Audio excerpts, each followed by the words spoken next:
ጤና ይስጥልን የከበረ ሰላምታችን በመላው ዓለም ሆናችሁ ቃል ስፖርት ዩቲዩብ ቻናላችንን ለምትከታተሉ ውድ አድማጮቻችን ሁሉ ይድረስ ብለናል። ከእናንተ ከሆነው ቃል ስፖርት ዩቲዩብ ቻናል ለዚህም ሰዓት መርጠን ያሰናዳላችሁን ስፖርታዊ ጥንቅሮች በቅደም ተከተል እያጋርናችሁ ቆይታ የምናደርግ ይሆናል።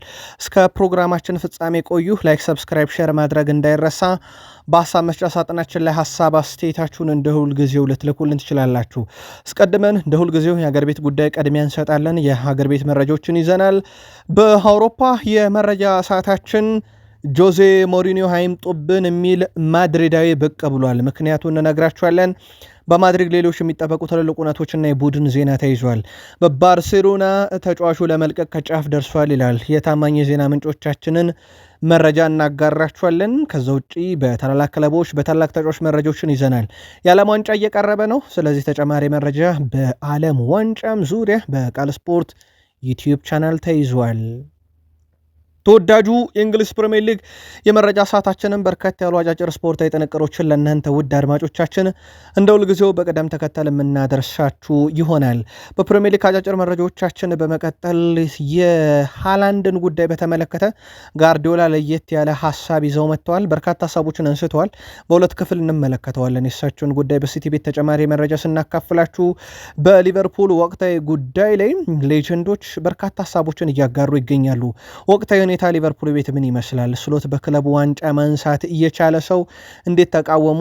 ስለ ሊቨርፑል ደጋፊዎችስ ስለ ሳላ ተተኪስ ተጨማሪ መረጃ እናካፍላችኋለን። ከአርሰናል ጋር በተያያዘ ልዩ ጥንቅር ተይዟል። በቃል ስፖርት ዩቲዩብ ቻናል ከግብ ጠባቂው እስከ አጥቂው እናነሳለን። ግብ ጠባቂ ላይ ለየት ያለ መረጃ ለአርሰናልን በሰበር ይዘንላችኋል። የ10 ሚሊዮን ዩሮ ነገር አርሰናልና ፓላስ መካከል ያለችው ትልቋ ጉዳይ ናት። የዓለም ዋንጫና አርሰናልና ጉዳቶችን የቡድን ዜና በስፋት እንመለከታለን። በዩቲዩብ ገጻችን ቆይታ ካረጋችሁም በዩናይትድ በኩል ሁለት ተጫዋቾች እጩ የሆኑበትን አንድ መረጃ እንነግራችኋለን። የዩናይትድን ሁለት ተጫዋቾች ከዛ ውጭ የማይክል ካሪክ ጉዳይ ይፋ ካደረገን በኋላ ተጨማሪ ጥንቅሮች እንደምናመጣ ነግረናችሁ ነበር። በዚህኛው የመረጃ ሰዓታችን በቃል ስፖርት ዩቲዩብ ቻናል ተካቷል። የቡድን ዜና ተይዟል። በማንቸስተር ዩናይትድ በኩል ላይክ ካረጋችሁን በቂ ነው። ሀሳብ አስተያየት እንደ ሁልጊዜው መላክ ይቻላል፣ እንቀበላለን። ውድ ቤተሰቦቻችን ከቃል ስፖርት ዩቲዩብ ቻናል ለአጫጭር ስፖርታዊ መረጃ ፍላጎቶቻችሁ ሰብስክራይብ አድርጋችሁ የደወል ምልክቷን መጫን እንዳይረሳ ብለናል። ቃል ስፖርት ተጀምሯል። ከመረጆቹ ጋር ቃል ነኝ። በድጋሚ መልካም ቆይታ። የኢትዮጵያ ከ17 ዓመት በታች ቡድን ከግብፅ ጋር ያደረጉት የአፍሪካ ዋንጫ የመጀመሪያ ጨዋታ 0-0 በሆናቸው ውጤት ተጠናቋል። ውድድሩ ቫር አለመኖሩን ተከትሎ ዋና ዳኛው በቪዲዮ እርዳታ ታግዘው ጨዋታውን መርተዋል። ቀይ ቀበሮች ሁለተኛ የምድብ ጨዋታቸውን ቅዳሜ ከሞሮኮ ጋር ያደርጋሉ። ወጣት ፈርዖኖቹ በበኩላቸው ከቱኒዚያ ጋር ጨዋታ የሚያደርጉ ይሆናል። የምድቡን አንደኛና ሁለተኛ ደረጃ ይዘው ይጠናቀቃሉ የሚባሉ ቡድኖች ወደ ቀጣዩ ዙር እንደሚያልፉ ይታወቃል። ያው የተለመደ አሰራር ነው። ስለዚህ ብሔራዊ ቡድናችን ለአንደኛና ለሁለተኛ ቦታ ይፋለማል ማለት ነው። የኢትዮጵያ ብሔራዊ ቡድን ሁለተኛ ጨዋታ የፊታችን ቅዳሜ ከሞሮኮ ጋር እንደዚሁ የሚደረግ ይሆናል። ማድሪድ ቤት ጆሴ ሞሪኒዮ አይምጡብን የሚል ሰው መጥቷል። የባህር ማዶ ስፖርታዊ ጥንቅራችንን ከዚህን ጀምሩ። ውድ ቤተሰቦቻችን በማድሪድ ቀጣዩ አሰልጣኝ ይሆናሉ ተብሎ በስፋት እየተጠበቀ ያለና በጣም ቀርበዋል የተባሉት ጆዜ ሞሪኒዮ ባይመጡ ይሻላል ያለው የቀድሞ የሪያል ማድሪድ ሰው ኤከር ካሲያስ ነው። ኤከር ካሲያስ እንዳለው ከሆነ እኔ ከጆዜ ሞሪኒዮ ጋር ችግር የለብኝም፣ እሱ በጣም ምርጥ ፕሮፌሽናል ሰው ነው ብሏል። ነገር ግን ለሪያል ማድሪድ መፍትሄ አይሆንም፣ ለሪያል ማድሪድ በጣም የተሻለ አሰልጣኝ ያስፈልጋል። እናም በእኔ እይታ ከጆዜ ሞሪኒዮ የተሻለ ሰው ቢፈለግ እያለ ይገኛል። ስም አልጠቀሰም። ምናልባት የሪያል ማድሪድ ደጋፊዎች እናንተ ምልከታ እንዴት ያለ ነው የሚሆነው በዚህ ጉዳይ ላይ ግን የሚለው ብታጋሩን ደስ ይለናል። በሀሳብ መስጫ ሳጥናችን ላይ የሪያል ማድሪድ ደጋፊዎች ጻፉልን። በሪያል ማድሪድ በኩል የሚጠበቁ ሁነቶች አሉ። ኤንድሪክ ቀጣይ ሳምንት ወደ ማድሪድ እንደሚመለስ ተረጋግጧል።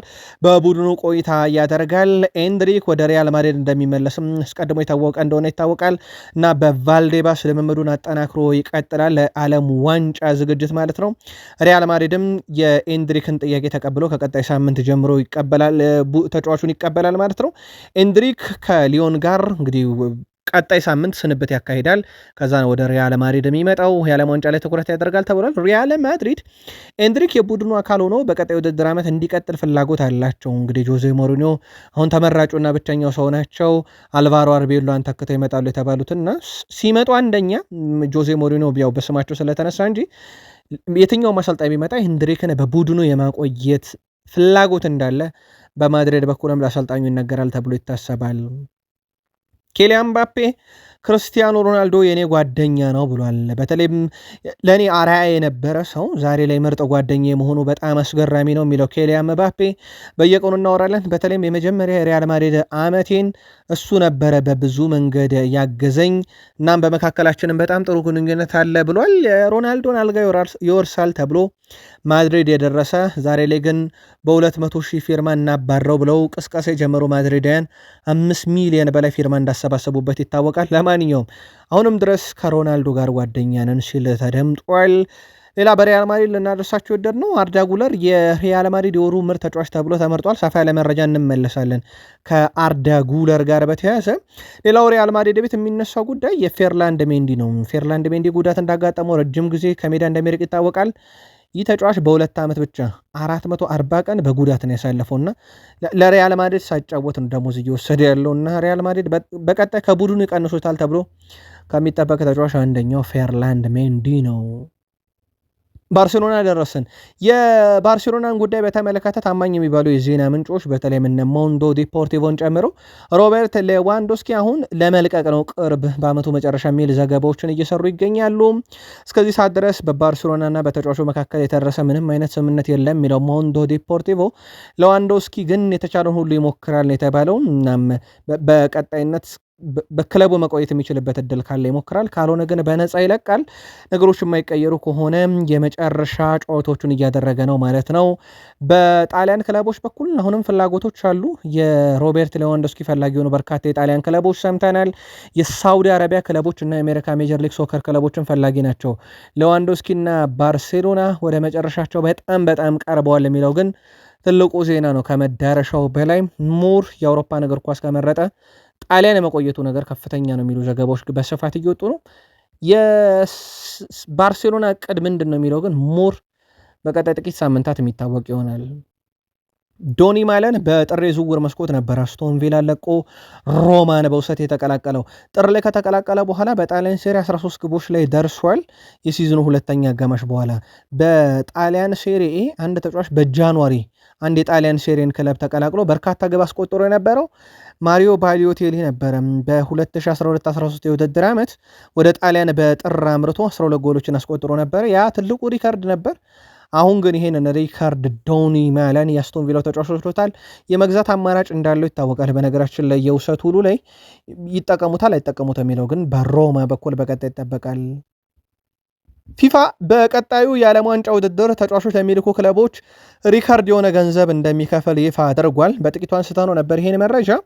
የውድድሩ አዘጋጅ ፊፋ ለክለቦች ሊያከፋፍል ያዘጋጀው ገንዘብ 355 ሚሊዮን ዩሮ እንደሆነ ግን ተረጋግጧል። ያው ቀደም ባለው ሁለተኛው ዩቲዩብ ገጻችን እንደነገርናችሁ ፊፋ በውድድር ወቅት ለአንድ ተጫዋች በቀን 9000 ዩሮ በላይ ለክለቡ ይከፍላል። በየቀኑ ነው ይሄንን የሚከፍለው። እንግዲህ ያዋጡት ተጫዋች ምን ያህል ነው የሚለው ደግሞ ለዛ ክለብ የሚያስገኘው ገቢ በጣም ከፍ ይላል። ክለቦች የሚሰጣቸው ገንዘብ መጠን ካለፈው የውድድር ዓመት ጋር ሲነጻጸር 70% ብልጫ እንዳለው እየተነገረ ይገኛል። ያው በተለይም ተጫዋቾች ጉዳት ቢያስተናግዱባቸው ተጫዋቾች ድካም ላይ ስለሚውሉ ያንን ለማካካስ ተብሎ ለክለቦች የሚደረግ ድጋፍ ነው። ክለቦች ተጫዋቾቹ እረፍት እንዲያደርጉላቸው ስለሚፈልጉም እንደማለት ነው።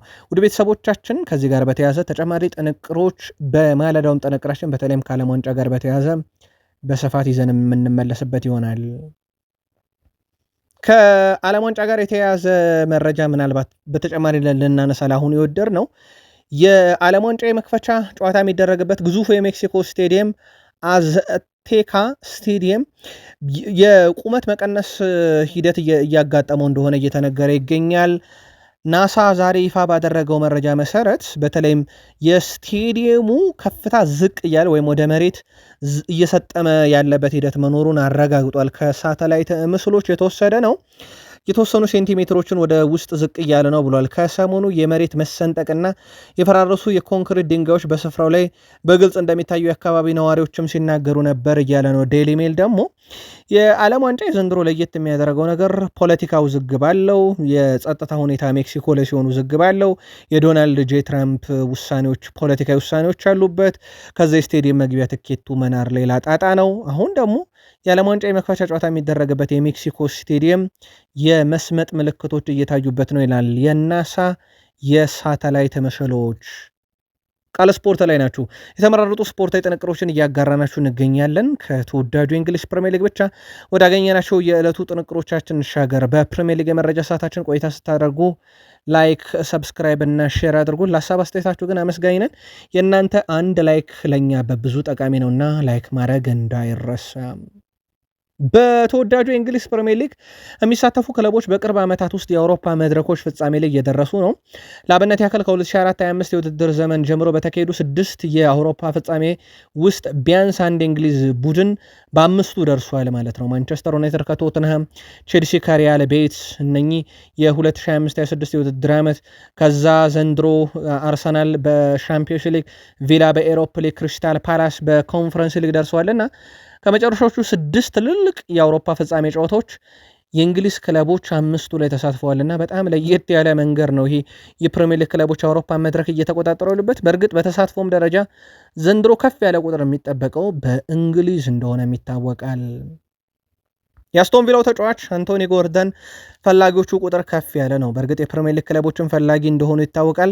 ግን ከዚህ ጋር በተያያዘ ውድ ቤተሰቦቻችን በስፋት አሁን እየወጡ ባሉ መረጃዎች የባየር ሙኒክ ፍላጎት በጣም ከፍ ያለ ነው እና ተጫዋቹን ለማስኮብለል በጣም ከፍተኛ ጥረት እያደረገ የሚገኘው ባየር ሙኒክ ነው። ኒውካስል ዩናይትድ ተጫዋቹን የመልቀቅ ፍላጎት የለውም፣ ግን የገንዘብ ሁኔታው በጣም ይወስነዋል እና ከዚህ ጋር በተያያዘ ትልቅ የዝውውር ሂሳብ ኒውካስል ዩናይትዶች የሚቀርብላቸው ከሆነ ተጫዋቹን ለመሸጥ ፍላጎት አላቸው። በተጫዋቹም በኩል በነገራችን ላይ ፍላጎቶች አሉ ወደ ትልቅ የአውሮፓ ክለቦች ሄዶ መጫወትና ነገርየው በጣም ግልጽ እየሆነ የመጣ ይመስላል። ሞር ወደ ባየር ሙኒክ የሚያደርገው ዝውውርና ዛሬ ላይ ስሙ በስፋት ከባየር ሙኒክ ጋር የተነሳው አንቶኒ ጎርደን ወደዛ የማምራት እድሉ ሰፊ ነው ሲል ስካይ ስፖርት ነው በፊት ገጹ ላይ መረጃውን ይዞት የወጣው።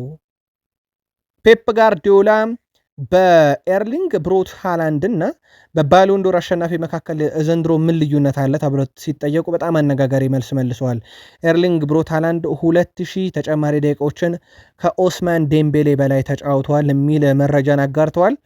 ምናልባት የዘንድሮ የፍራንስ ሊግ የዓመቱ ምርጥ ተጫዋች ኦስማን ዴምቤሌ ከተባለ በኋላ በርካቶች በጣም አነጋጋሪ ከሆነባቸው ጉዳይ በዚህ ውድድር ዓመት የእሱ ሚና በጣም ዝቅ ያለ ነበረ በሚል ነው የጉዳቱም ሁኔታ። እናም ፔፕ ጋርዲዮላ ለዚህ ሀሳብ ይመስላል በሃላንድና በዴምቤሌ መካከል ልዩነቶች አሉ፣ ያም ልዩነት የደቂቃ ነው ብለውም በቀልድ መልክ ጉዳዩን አልፈውታል። ሃላንድ በነገራችን ላይ በፕሪሚየር ሊግ በዚህ ሲዝን 30 ሲደመር ጎልና አሲስት ያስመዘገበ ብቸኛው ተጫዋች ነው። 34 አለው። በጣም ድንቅ የሚባል የውድድር ዓመት አሳልፏል። በግሉ ምንም ጥያቄ የለውም። የካራባኦ ካፕ ባደድን ነው። ሳምንት ኤፍኤ ካፕ መርሃ ግብር ከቼልሲ ጋር አለባቸው፣ በትልቁ ይጠበቃል። ሲዝኑ ከሞላ ጎደል በጣም ጥሩ ነው ማለት ይቻላል። ሃላንድ ሲቲ ምሽት ላይ ጨዋታዎችን ሲያደርግ ለመጨረሻ ጊዜ ሲሸነፍ ያየ ነው 2023 በአስቶን ቪላ ዲሴምበር 2023 ላይ ነበረ።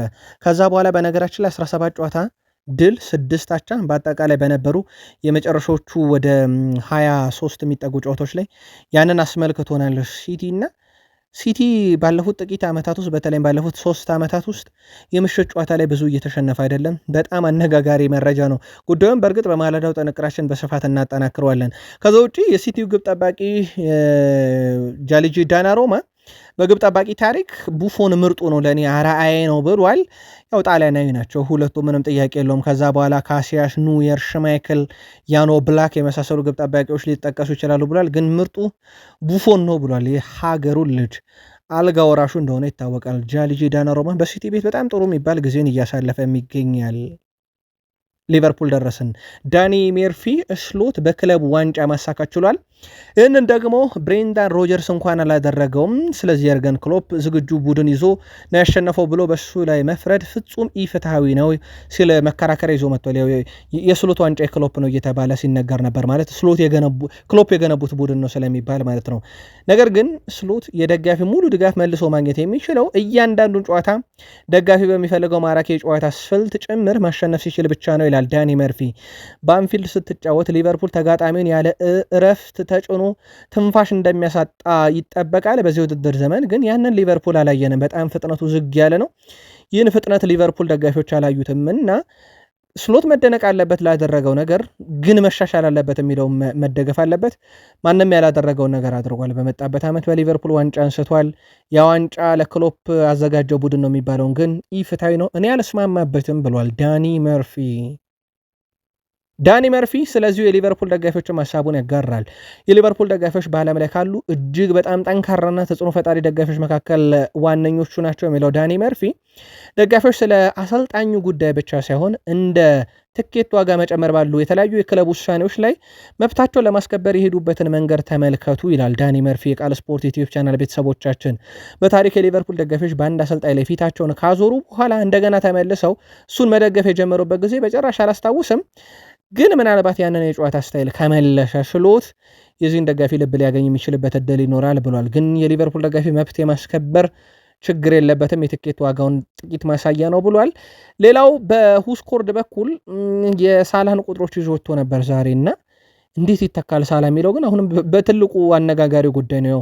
ነኦሊሴ ናቸው ፐርፌክት ማች እየተባሉ የሚነሱ የሚገኙት ለሳላ ተተኪነት፣ ግን እንደ ቡድን ካልሆነ ያው በአንድ ተጫዋች ለመተካት በጣም አስቸጋሪ ነው። በርካቶች ጄሬድ ቦውን ቢመጣ ልምድ ስላለው በፕሪሚየር ሊጉ የሚሉ ሀሳቦችን ሲያጋሩ ነበር። ካለፈው የውድድር ዘመኑን ጀምሮ በፕሪሚየር ሊጉ የጎል ብዛቶችን ብናይ የሳላ 36 ደርሷል። የሚበለጠው በሃላንድ ብቻ ነው። ሳላህን መተካት ለሊቨርፑል በጣም አስቸጋሪ ይመስላል። ዳቪድ ሪያ የመጀመሪያው ግብ ጠባቂ ሆኗል በታሪክ የፕሪሚየር ሊግ የወርቅ ጓንት ያሸነፈ፣ በዛው ዓመት የሻምፒዮንስ ሊግ የወርቅ ጓንት ያሸነፈ በታሪክ የመጀመሪያው ግብ ጠባቂ ሆኗል። አርሰናሉ ግብ ጠባቂ አሁን ለሶስተኛ ተከታታይ ዓመት ነው ይህንን ማሳካት የቻለ የፕሪሚየር ሊግ የወርቅ ጓንትን የወሰደው። የአንድ ቀጣይ ዓመት ከደገመ በታሪክ ብቸኛው ተጫዋች ይሆናል። ምክንያቱም 3 ተከታታይ ዓመት የወርቅ ጓንት የወሰደ ግብ ጠባቂ አለ በፕሪሚየር ሊግ ታሪክ፣ 4 ግን የወሰደ የለም። ስለዚህ ለአራተኛውም ቀጣይ ዓመት እንግዲህ ይፎካከራል ተብሎ ይታሰባል። ምናልባት አርሰናል እንደ ቡድን ያለፉት ተከታታይ ዓመታት ወጥነት ብቃት ምናልባትም ዳቪድ ሪያ ቀጣይም እንዲጠበቅና ሪከርዱን በእጁ ያስገባል ተብሎ እንዲጠበቅ ያደረገ ነው። ለማንኛውም ዳቪድ ሪያ በታሪክ ብቸኛው ተጫዋች የሆነው ግን በሻምፒዮንስ ሊግም በፕሪሚየር ሊግም በተመሳሳይ ሲዝን የወርቅ ጓንት በመውሰድ ነው። በተመሳይ ዳቪድ ሪያ ቀዳሚ ግብ ጠባቂ የሆነበትን አንድ መረጃ በሰበር እንንገራችሁ።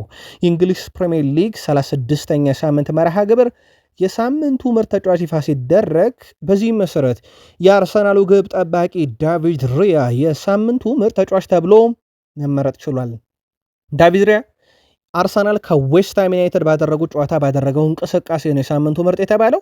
ዳቪድ ሪያ በዚህ ዓመት የሳምንቱ ምርጥ ሽልማት ያሸነፈ የመጀመሪያው ግብ ጠባቂ ሆኗል። ቀደም ብለን ሻምፒዮንስ ሊግም ፕሪሚየር ሊግም በተመሳሳይ ወርቅ ጓንት የወሰደ የመጀመሪያው ተጫዋች ቀጣይ ዓመት የወርቅ ጓንቱን በፕሪሚየር ሊጉም ከወሰደ ለ4 ተከታታይ ዓመት የወሰደ የመጀመሪያው ይባላል ብለናችሁ ነበረ። አሁን ደግሞ በ36ኛ ሳምንት የሳምንቱ ምርጥ ተብሏል። ይሄም በዚህ ዓመት የመጀመሪያው ግብ ጠባቂ ያደርገዋል። አርሰናል ዘንድሮ የፕሪሚየር ሊግ ዋንጫ ካነሳ ኬፓ አሪዛባላጋ የሜዳሊያ ባለቤት አይሆንም። በኤፍኤው ሕግ መሰረት የፕሪሚየር ሊግ ሕገ ደንብ አንድ ተጫዋች የአሸናፊነት ሜዳሊያ በቀጥታ እንዲሰጠው በውድድር ዘመኑ ቢያንስ 5 ሊግ ጨዋታ ማድረግ አለበት። ኬፓ እስካሁን ምንም አልተጫወተም። ቀሪ ጨዋታዎችን በሙሉ ቢጫወትም አይደርስም 5 ላይ። ይህ ማለት በሕጉ መሰረት ለሜዳሊያ ብቁ አይሆንም ማለት ነው። ምናልባት ሌሎች የውስጥ አሰራሮች ይኖራሉ። ከዚህ ጋር በተያያዘ አርሰናል ምን ያህል ርቀት ሄዶ ያንን ሜዳሊያ ይቀበልለታል የሚለው ግን የሚጠበቅ ጉዳይ ነው። በሕጉ መሰረት ግን የኬፓ አሪዛባላጋ ሜዳሊያ የማግኘት ሂደት ያከተመለት በውስጥ አሰራሮች ምናልባትም አርሰናል ለኤፍኤው ደብዳቤ ጽፎ አስገብቶ ከኤፍኤው ጋር መረጃዎችን ተለዋውጠው ሌሎች የሚያሟላቸውን ህጎች ካሟሉ በተወሰነ መንገድ ግን አካል ሊሆንበት የሚችል እድል አለ። ያንን ጉዳይ ተከታትለን በዩቲዩብ ገጻችን ለአርሰናላውያን እንደ ሁልጊዜው የምናካፍላችሁም ይሆናል። ፖል ስኮልስ ለኔ የዚህ ውድድር ዓመት የዓመቱ ምርጥ ተጫዋች ጋብርኤል ማጋሌሽ ነው ብሏል። በወጥነት ቡድኑን እያገለገለ ነው። አርሰናል የተቆጠሩበት ግብ ማነስ አንዱ የዚህ ተጫዋች ወጥነት ነው ብሏል። ብዙ ምርጥ ተጫዋች ሊጠቀሱ ይችላሉ አርሰናል ቤት፣ የማጋሌሽ ግን ወጥ ነው እያለ ይገኛል። በተለይም በቡድን ውስጥ የመከላከል ሂደት ላይ ብቻ ሳይሆን የማጋሌሽ ሚና ግብ ማስቆጠርም ላይ እንደሆነ ይታወቃል። በተለይም የቆመ ኳስ አጠቃቀም ላይ አርሰናል በርካታ ግቦችን እንዳስቆጠረም ይታወቃል። በርግጥ በርካታ ግብ ያለው ነው ከኮሼልኒ በኋላ። ሌላው በአርሰናል የ10 ሚሊዮን ፓውንድ ጉዳይ ላይ ተጨማሪ መረጃ እንንገራችሁ። የፓላሱ አሰልጣኝ ኦሊቨር ግላስነር እናንተ አርሰናል ዋንጫ በልቶ አመቱ ካጠናቀቀ እናንተ 10 ሚሊዮን ፓውንድ ታገኛላችሁ ከአርሰናል እና የመጨረሻ ጨዋታ ደግሞ አርሰናል ከፓላስ ነው። ያኔ ለ10 ሚሊዮን ፓውንድ ብላችሁ ለአርሰናል ትለቃላችሁ ወይ ተብሎ ተጠይቆ ነበረ። ግላስነር 10 ሚሊዮን ፓውንድ ልናገኝ እንችላለን፣ የምንፈልገው ግን እኛ ነጥቡን ነው። ከአርሰናል የማገኘው ምንም ብር የለም፣ እኔ ኪስ ውስጥ አይገባም። የኔ ፍላጎት እኔ የምመራው ክለብ ሁሌም እንዲያሸንፍ ነው። ክለቡ ከሆነ ከኔ የሚፈልገው ድል ነው፣ እኔም ደግሞ ድል ላረግ ነው እዛ ጋር መገባው። ስለዚህ የገንዘቡ ጉዳይ ከኔ ጋር የሚገናኝ አይደለም ብለው ዋናው የኔ ፍላጎት 3 ነጥብ ክለቡ የሚያዘዘኝ 3 ነጥብ እንዳመጣ እንጂ በእንደዚህ አይነት መንገድ 10 ሚሊዮን ፓውንድ እንዳመጣ አይደለም ሲሉ ተደምጠዋል። ጆዜ ፔፕ ጋርዲዮላ ከዚህ ጋር በተያያዘ የፓላስን ፕሮፌሽናልነት ጥያቄ ውስጥ በሚከት መልኩ ፓላስ ፕሮፌሽናል ክለብ ነው ለአርሰናል አይለቅም ብለው ገና ለ38ኛ ሳምንት ጨዋታ ከአሁኑ ማስጠንቀቂያ ያዘል ነገር እንደተናገሩ ይታወቃል። የዘንድሮ የውድድር ዘመን በዲሲፕሊን ረገድ አርሰናል በጣም የተለየ ዓመት አሳልፏል። 49 ቢጫ ካርድ አይቷል። ምንም ቀይ አላዩም። የፌር ፕሌይ ሰንጠረዥ በአንደኝነት እየመሩት ነው አርሰናሎች። ዘንድሮ በጣም የተሻለ ነው። ምናልባት የአርሰናልን ስላነሳን ቼልሲ ዘንድሮ ያየው የካርድ ብዛት ሪካርድ ነው። በነገራችን ላይ ቢጫ ካርዱ 80 ነው፣ ቀይ ካርዱ 7 ነው። በዲሲፕሊን ሰንጠረዡ መጨረሻ ደረጃ ላይ የተቀመጠው ቼልሲ ነው። ሁለቱም የለንደን ክለቦች ናቸው። የቼልሲ የካርድ ብዛት ፍጹም አነጋጋሪ ነው። ቡድኑ ዋጋ አስከፍሎታል የሚለው ምንም ጥያቄ የለውም። በዚህ ዓመት በቀይ ካርድ ካጧቸው ተጫዋቾች በኋላ የተመዘገቡ ውጤት ማሳያ መሆን ይችላል። በአጠቃላይ በውድድር ዓመቱ የቼልሲ በጣም የከፋው፣ የአርሰናል ደግሞ በጣም የተሻለው ነው። ስለዚህ አርሰናል ፌር ፕሌውን ደረጃ ሰንጠረዥ እየመራ ነው። የዲሲፕሊኑን ተሸላሚ ይሆኑበታል ተብሎ ይጠበቃል። በዚሁ ግን የቼልሲን አደረስናችሁ። ስዊድን በቀጣይ ዓለም ዋንጫ ስብስቧን ይፋ ስታደርግ ለ55 ተጫዋቾች ቪክተር ዮኬሬሽ ከአርሰናል ተጠርቷል። ጋብርኤል ኢየሱስን በተመለከተም በዓለም ዋንጫ 55 ጥሪ ውስጥ ይካተታል የሚሉ መረጃዎች በስፋት እየወጡ ነው። ጉዳዩን እየተከታተል ነው። ከዛ ውጭ የአርሰናል ደጋፊዎች በስፋት ያነሱልን ጥያቄ ቤን ዋይት ሻምፒዮንስ ሊግ ፍጻሜ ይደርሳል ወይ የሚል ነው። ካለፈው የዌስትሃም ዩናይትድ ጨዋታ በኋላ ጉዳት ያስተናገደው ተጫዋቹ በአውሮፓ ሻምፒዮንስ ሊግ ይገኛል የሚል መረጃ የለም። ይልቁንስ የውድድር ዘመኑ ቅድመ ዝግጅት ላይ ይደርሳል የሚሉ መረጃዎች ናቸው በስፋት የወጡትና ለሻምፒዮንስ ሊግ ሞር ቲምበር ይደርሳል ተብሎ ነው በአርሰናል ቤት እየተጠበቀ የሚገኘው። የማንቸስተር ሲቲ አሰልጣኝ ፔፕ ጋርዲዮላ የዘንድሮ የፕሪሚየር ሊግ ዋንጫን ማንሳት በቫር ሳይሆን በራሳቸው ተጫዋች ብቃት ላይ ብቻ እንደሚተማመኑ ገልጸዋል። ቫር ከመጣ ጀምሮ እምነት እንደሌላቸው፣ ውሳኔያቸውም እንደ ሁኔታው ተለዋዋጭ ናቸው ሲሉ ተችተዋል። ሲቲ ባለፉት 2 የኤፍኤ ካፕ ፍጻሜ ጨዋታ በቫር ውሳኔዎች መበደሉን አሰልጣኙ ተናግረዋል። የአርሰናልን መሪነት በተመለከተ አርሰናል በዌስትሃም ላይ ባገኘው አወዛጋቢ ቫር ድል የነጥብ ልዩነቱ እንግዲህ እንዲሰፋ አድርጎ ነበር ያሉት ጋርዲዮላ ተጫዋቾቻቸው በዳኝነት ላይ ከማማረር ይልቅ ትኩረታቸው በራሳቸው ብቃት ላይ ብቻ እንዲሆንም አሳስቤያለሁ ብለዋል። እናም በዌስትሃም እና በአርሰናል ጨዋታ ዙሪያ እሳቸው በገደምዳሜው ተናገሩ እንጂ ጥፋት ነው ጥፋት አይደለም ማለት አልፈለጉም። ግን እኔ በራሴ ቡድን ላይ እንጂ በቫር ላይ አልተማመንም ብለዋል። የአርሰናል የተሻረች ግብ ግን ትክክለኛ መሻር ያለባት ግብ መሆኑ በዳኞች ማህበር ፕሬዚዳንት ሃዋርድ ዴቭ ጭምር የተረጋገጠ እንደሆነ ይታወቃል። ዩናይትድ ቀጣይ ክረምት ላይ እነ ሜሰን ማውንትን ጨምሮ ማኑኤል ኡጋርቴን መልቀቅ ያለበት ግልጽ ምክንያቶች አሉ። አንድም ለቡድኑ ከሚሰጡት ግልጋሎት አንጻር፣ ሁለትም በቡድኑ አማራጭ ሆኖ የቀጥሉ እንኳን ቢባል ዩናይትድን አያዋጣውም። ምክንያቱም ዩናይትድ ቀጣይ ሻምፒዮንስ ሊግ ተፎካካሪ ቡድን ሆኗል። ስለዚህ ተፋላሚ ቡድን ሆኗል። ወደ መድረኩ መመለሱን ተከትሎ በውላቸው መሰረት የአውሮፓ ሻምፒዮንስ ሊግ ከተሳተፈ ደሞዛቸው ያድጋል። ለአብነት ያክል ሜሰን ማውንት ወደ 250,000 ፓውንድ ሳምንታዊ ደሞዝ ያድግለታል። ይሄ ዩናይትድን ከተጫዋቹ ከሚያገኘው ግልጋሎት አንጻር ኪሳራ ነው። ያው በሰር ጂም ራትክሊፍ ዘመን እሳቸው ዋጋ ለመቀነስ ሰራተኛ ሁላ እንዴት እንደቀነሱ ይታወቃልና አሁን ዩናይትድ ወደ ሻምፒዮንስ ሊግ መመለሱ በራሱ ሌላ ከክለቡ የሚቀንሳቸው ተጫዋቾች ብዛትን ከፍ እንዲል ያደርጋል። ሜሰን ማውንት፣ ማኑኤል ኡጋርቴ ከዛ አስቀድሞ ከክለቡ ወደ ቱርክ ሊግ በውሰት የላኩት አንድሬ ኦናናን ጨምሮ ራሽፈርድ ውሉን የማያራዝሙለትን ጀደን ሳንቾን መልቀቅ ግዴታ እንደሆነባቸው ማሳያ ነው። የነ ሜሰን ማውንትም እጣ ፈንታ ከዚያ አይዘልም ተብሏል። በደሞዛቸውና በጉዳታቸው ብዛት ምክንያት ዩናይትድ በሻምፒዮንስ ሊግ መመለሱ ተጫዋች እንዲሸጥ ያስገድደዋል። በእንግሊዝ ፕሪሚየር ሊግ የወሩ የደጋፊዎች ወይም የፕሪሚየር ሊግ የደጋፊዎች ማህበር የወሩ ምርጥ ተጫዋች እጩ ይፋ ተደርጓል። በዚህ ውስጥ ዩናይትድ 2 ተጫዋቾችን በማስመረጥ ቀዳሚ ሆኗል። ዩናይትድ በካርሎስ ካዜሜሮ እና በብሩኖ ሚጌል ፈርናንዴስ ተወክሏል። ዌስትሃም በጀረድ ቦውን ሲወከል፣ ሲቲ በሪያን ሸርኪ፣ ኖቲንግሃም ፎረስት በሞርጋን ጊብስ ዋይት እና እንደዚሁም ሊድስ ዩናይትድ በኖሃ ኦካፎር ተካተዋል። ዩናይትድ በዚህ ዓመት እጩ ባስመዘገበባቸው መድረኮች ላይ ደጋግሞ አሸናፊ ሲሆኑ ተጫዋቾቹ ተመልክተናል። አሁን ደግሞ የተጠናቀቀው ወር የደጋፊዎች የወሩ ምርጥ ተጫዋች እጩ ሲቀርብ ዩናይትድ በብሩኖ እና በካዜሜሮ ተወክሏል። ምናልባት የዩናይትድ ደጋፊዎች ከካዜሜሮ እና ከብሩኖ ምርጫችሁ ማን ነው? በወሩ ምርጣችሁ ማን ነበር? በሀሳብ መስጫ ሳጥናችን ላይ ላኩልን። ማይክል ካሪክ ከሰር አሌክሳንደር ቻክማን ፈርጉሰን ዩናይትድ ለቀው ከወጡ በኋላ ከመጡት አሰልጣኞች በሙሉ በጣም የተሻለ የማሸነፍ ንጻሪ ያላቸው አሰልጣኝ ሆነዋል። 64.7 በመቶ ድል ያደርጋሉ። ምናልባት አንድ መከራከሪያ ሊነሳባቸው ይችላል። የመሩት ጨዋታ ብዛት 17 ነው። ግን ይህንን ጨዋታ ያንሳል ካልን ሩድ ቫን ኒስትሮይ በሁለት ጨዋታ 50 በመቶ ነው የማሸነፍ ንጻሪያቸው። ጨዋታ ብናሳንስ ሪያን ጊግስ በጊዜ አሰልጣኝ 50 በመቶ ነው። የእሳቸው የጨዋታ በታች የተጫወቱ ሁለት አሰልጣኞች ለ17 ጨዋታ በጣም ቅርብ ነው ካለን ደግሞ ራልፍ ራኒክ 24 ጨዋታ መርተዋል። 41.7 በመቶ ነው የማሸነፍ ንጻሪያቸው። በጣም የቀረቡትን ካየን ማለት ነው። በርካታ ጨዋታ ያደረጉት ከፈርጊ በኋላ ኦሊ ጉናር ሶልሻየር 109 ነው። 51.4 በመቶ የማሸነፍ ንጻሪ ነበራቸው። አሁን የማይክል ካሪክ 64.7 በመቶ ደርሷል። ከፈርጊ በኋላ ያየነው ትልቁ የማሸነፍ ንጻሬ በዩናይትድ የማይክል ካሪክ ነው። ከዚህ ጋር በተያያዘ ወደ ቤተሰቦቻችን በቃል ስፖርት ዩቲዩብ ቻናል በሁለተኛው ገጻችን ዛሬ በነገርናችሁ መረጃ መሰረት ማንቸስተር ዩናይትድ እና ማይክል ካሪክ ለሚቀጥለው የውድድር ዘመን አብረው ለመቀጠል ከጫፍ መድረሳቸው ከተረጋገጠ በኋላ ምን ቀረ የሚለውን እያጣራን ነበረ። ቀደም ሲል እንደተዘገበው ላለፉት ሳምንታት እድሉን የአሰልጣኝነት እድል ቦታውን በተመለከተ ለካሪክ ይሰጣል የሚሉ መረጃዎች በጭምጭምታ ነበሩ። አሁን ግን ኦማር ቤራዳ እና ጄሰን ዊልኮክስ ከስምነት ደርሰው ለውይይት ተቀምጠዋል። ውይይቱ በነገራችን ለውድ ቤተሰቦቻችን ስንት ይከፈለው፣ የስንት ዓመት ኮንትራት ይቅረብለት ለማይክል ካሪክ፣ በዝውውር ጉዳይ ላይ የካሪክ ስልጣን በምን ይወሰን በምን ይገደብ የሚሉ ጉዳዮች ናቸው እንጂ ድርድሩ በቀጣይ ሳምንት የሚደረገው ሌሎች ጉዳዮች ላይ አይደለም ማለት ነው። የካሪክ የዩናይትድ ቋሚ አሰልጣኝ የመሆን ታሪክ እውን ሊሆን ቀናቶች ብቻ ሲቀሩት ዋና ዋና ሰዎች የካሪክን ሹመት ተቀብለዋል። የዛሬ ሰበር መረጃ ስለነበር ቀደም ባለው ጥንቅራችንን በስፋት አድርሰናችሁ ነበር። የቃል ስፖርት ዩቲዩብ ቻናል የዩናይትድ ደጋፊዎች የካሪክ ሹመት ዩናይትድን ወደ ዋንጫ ይወስዳል ብላችሁ ታስባላችሁ ወይ? ሀሳብ መስጫ ሳጥናችን ላይ ጻፉልን። እዚህ ጋር በቃን።